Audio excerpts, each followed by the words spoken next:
Улуу Кыргызстан партиябыз 3 жыл мурун негизделип, каттоодон өткөн. Кыргызстаныбызга кайдыгер карабаган адамдардын башын бириктирүү менен Улуу Кыргызстанды түзүү. Багыты мекенчил.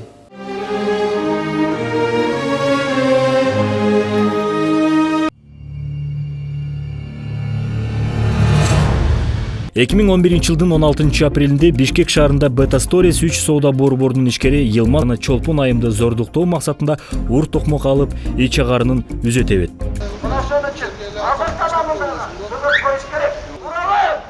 Ошондой кылмышкерди Бишкек шаардык сотунун 3 соту боштондукка чыгарышкан. Кылмышкер Казакстанды көздөй качып кеткен. Жыйынтыгында кылмышкер Кыргызстанга кайтарылып, сотко берилди. Белгилей кетчү нерсе, бул иштин жүрүшүндө сот системасынын тарыхында биринчи жолу туура эмес чечим чыгарган 3 сот кызматынан бошошкон. Ал эми Beta Stories компаниясынын башкы директору Түрк мамлекети тарабынан сөгүш алып, жумушунан четтетилген. Суд приговорит признать виновным Юниш Йылмаса 6 лет лишения свободы, возмещение причиненного морального ущерба, взыскать Юниш Йылмас в пользу Орузбаева Чолпон Бекбойн в размере 150 тысяч сомов.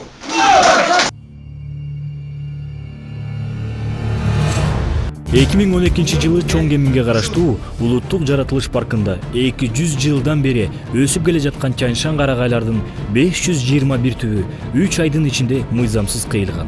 Жаштар ошону көтөрүп чыгып атат. Ушу лесни өзү лес кос Сивас болуп ылдый кетип атат. Ушул карагай кетпесинчи деп атат. Адилеттүүлүктү издеген жаштар Токой чарба министрлигине кайрылса, алар да өзүнүн алсыздыгын билдиришкен. Ошол себепти жаштар далилдүү видео материалдарды элге жайылтып, пресс-конференция жана телеберүүлөргө чыккан. Бул коомдун көңүлүн буруп, улуттук парктын жетекчиси Тентимишев Саткын өз ишинен бошотулган.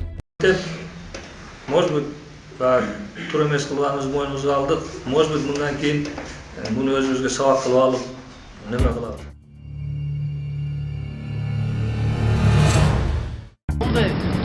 Мөмкүнлөрсүз кантип жасайбыз? Жакында сууга да жетпей калабыз. Мына өзүңөр көрүп атасыңар, экскаваторлор иштеп, жана мөңгүнү ташып баратат. Кантипчи? 30 тонна мына муз көтөрүп баратат. Мөңгүлөрдө. Көрүп атасыңар.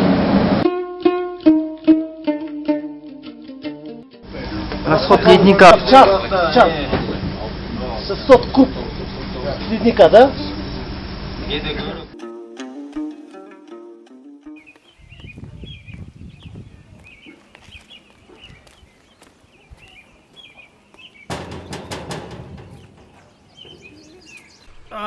Assalomu alaykum aka. Алейкум салам. Biz шайлоо боюнча келгенбиз. Siz кимди шайлоо турганыңызды тандадыңыз беле?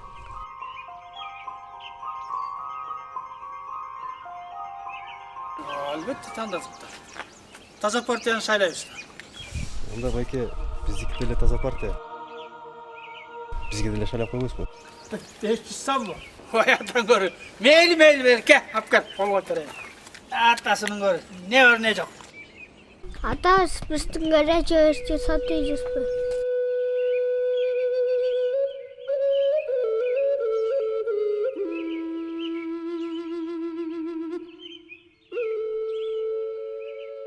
Бейсин союп этин берип, этке кошуп бетин берип, оң иштерди ойрон кылып, көк бөрүдөй тартып жатат. Мээге жукпас мылжың сөздү 15-тей дежур чечен сагызгандай сайрап жатат.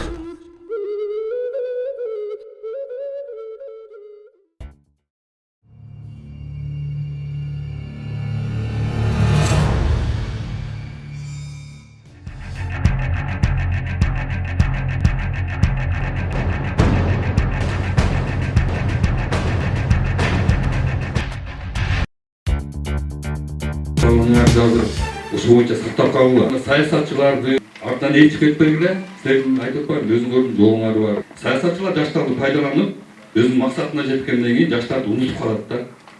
Анан кайра шайлануу убагы келгенде жаштарды эстейсиң, шайлоо бүткөндөн кийин даже ишиң да жок да.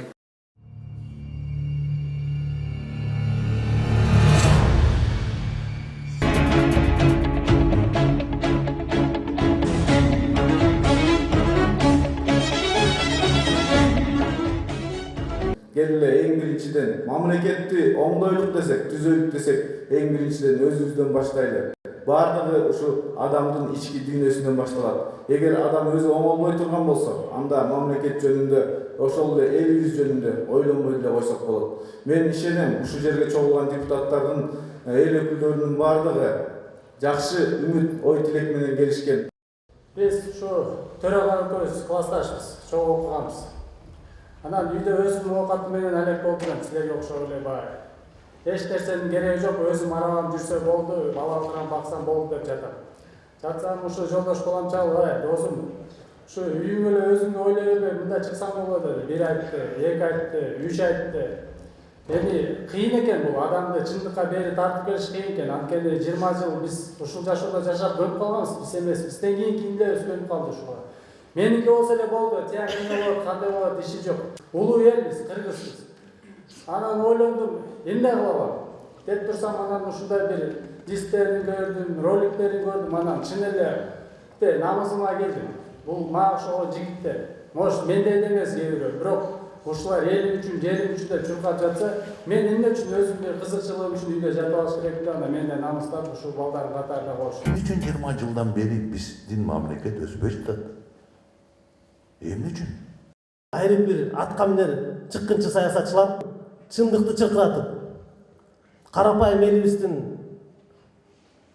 ырыскысын жеп жүрө беришет экен. Дер ушул 20 жылдык биздин тарыхыбыздагы ошол кетирген кемчиликтерди, ошол жетишкен жетишкиндиктерди жакшы жыйынтыктап, ушул Кыргызстанды алдыга сүрөттөгөн үмүтүбүз зор. Элдин да үмүтү зор силерден. Анткени ал силер булганбаган, таза, эч бир бийликтен, эч бир жаман жерден өзүңөрдү көрсөтпөгөн мыкты кыргыздын чыныгы уулдарысыңар.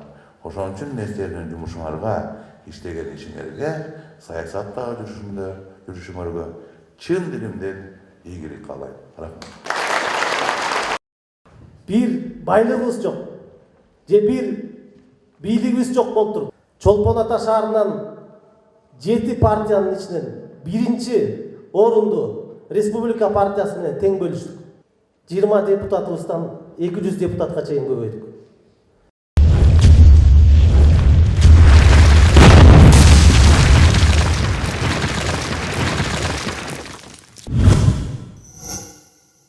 Катарыбызда бир дагы депутат, министр, губернаторлор жок. Дээрлик көпчүлүгү таза, ыймандуу, мекенчил жаштар. Партиянын негиздөөчүлөрүнүн бирөөсү дагы мурун бир дагы партияда болгон эмес. Башка партиялардай болуп, эми биз иштейбиз деп, карапайым элибиздин башын айлантып, жөө-жомокту айтпай, биз чындыкты айтканы келдик. Ар бир мамлекеттин мамлекеттүүлүгүнүн бирден бир белгиси. Бул анын аянты. Аянты жок, мамлекет болбойт. Мекенибизди Өзбекстан, Казакстан, Тажикстан, Кытай мамлекеттери төрт жагыбыздан курчап турат. Эгемендүүлүк алганыбыздан бери 24 жыл өттүр. 24 жыл ичинде ошол кошуна мамлекеттердин 1 квадрат метр жери бизге өттүбү? Жок, өткөнү жок. Бирок биздин мамлекетибиздин жерлери ошол мамлекеттерге гектарлап, километрлеп өтүп жатпайбы бүгүнкү күнгө чейин? Сөзүбүзгө далил болуш үчүн айта кетели. Манас атабыз Көкөтөйдүн ашын өткөзгөн жерди каркыраны. Намыстанбай туруп казактарга үзөңгү кушты Кытайга бере салдык. Жайыттарыбыз кетти, тоолорубуз кетти, тоонун үстүндөгү мөңгүлөр кетти, тоонун астындагы кең байлыктар кетти. А эң негизгиси аянтыбыз кетти. Ош, Жалабат, Баткен аймактарында жайгашкан Сох, Шахмарден, Варух жана башка анклавтарыбызды Союз убагында 25 жылдан 50 жылга чейин кошуна өлкөлөргө арендага берген экенбиз. Эми аларды кайрып алмак турсун, ошол жерге чектешкен жерлерди күн санап алдырып атабыз. Биз 3 жыл мурун Баткенге барганыбызда ошол кездеги губернатордун орун басары күн санап кетип жаткан жерлерибизди көрсөтүп, бул жерлер жалгыз гана баткендиктердики эмес да, бул жер жалпы эле кыргыз элиники да. Бирдемке кылбайлыбы деп кейип айткан. Токмок шаарынын жанында объездной трасса менен кетип баратканда 800 метр жол Казакстанга өтүп кеткен. Ал жолда казактар качан кааласа Жапонго толук окуу бар. Бул жолду качан бере салдык? Көрсө 8 жыл мурун бериптирбиз. Жерлерибиз тынбай кетип, мекенибиздин аянты кичирейгенден кичирейип атат. Эми кең байлыктарыбызды карап көрөлү. 24 жыл эгемендүүлүгүбүздө бизге жеткен маалыматтар боюнча 1070 кең байлыктарыбыздын лицензияларын айрым бир чыккынчыл чиновниктер 300 сомдон сатышкан. Ошол 1070 кен байлыктардын ичинен 126 алтын кенибиз бар экен. Тилекке каршы ошол кен байлыктардын 90% Кытай мамлекетине сатылыптыр. Калган 10% башка мамлекеттерге кетиптир. Эми кен байлыктарыбыздан кийинки эле эң көп киреше алып келе ала турган 5 уюлдук компаниябыз бар экен. 5 тең биздики эмес. Билайн орустардыкы, Ошка казактардыкы, Фонекс кытайлардыкы, бүгүнкү күнгө чейин иштеп келген Кател Американыкы. Ушуга чейин Мегаком компаниясы еврейлердики болуп келген. Жакында улутташтырылып, мына эми кайра еврейлерге сатканы калдык. Стратегический объектилердин дээрлик көпчүлүгү биздики эмес экен. Канттагы цемент завод кимдики?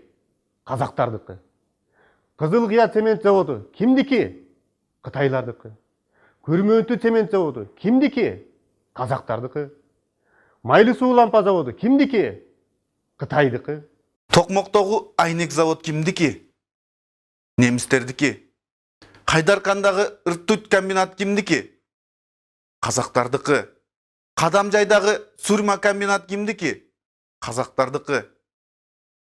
Карабалтадагы нефтини кайра иштетүүчү завод кимдики? Кытайлардыкы. Жана башка четинен санай берсек болот. Дээрлик көпчүлүгү биздики эмес. Эми нефть тармактарын карап көрөлүк. Газпром кимдики? Орустардыкы. Шнос кимдики? Казактардыкы. БНК кимдики? Орустардыкы. Бишкек Петролиум орустардыкы. Ростнефть орустардыкы. Банктарман карап көрөлү. Демирбанк кимдики? Түрктөрдүкү. Оптима банк кимдики? Казактардыкы. Росинбанк кимдики? Орустардыкы. Халык банк кимдики? Казактардыкы. Росинвестбанк кимдики? Орустардыкы. Эми көзгө басар заводторубузду карап көрөлү. Кока-кола кимдики? Түрктөрдүкү. Бишкек сүт кимдики? Орустардыкы. Ремсма тамеки завод кимдики? Немистердики. Болбой калды дегенде сода борборлорубузду карап көрөлү. Бета Сторис кимдики? Түрктөрдүкү. Вефа Центр кимдики? Түрктөрдүкү. Бишкек Парк кимдики? Түрктөрдүкү. 47 миллион миң сомго сатылып кеткен сум кимдики? Казактардыкы.